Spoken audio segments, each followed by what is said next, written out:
ஒரு முறையா இருமுறையா பலமுறை பல பிறப்பெடுக்க வைத்தாய்.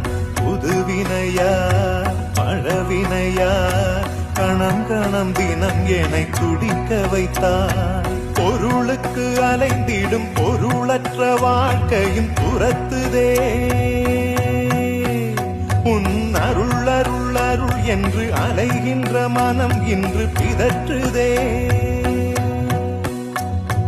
அருள் விழியால் நோக்குவாய், மலர்பதத்தால் தாங்குவாய். உன் திருக்கரம் என்னை அரவணைப்புனதருள் பெற பிச்சை பாத்திரம் ஏந்தி வந்தேன். ஐயனே என் ஐயனே, பிண்டம் என்னும் எலும்பொடு சதை நரம்புதிரமும் அடங்கிய உடம்பு எனும்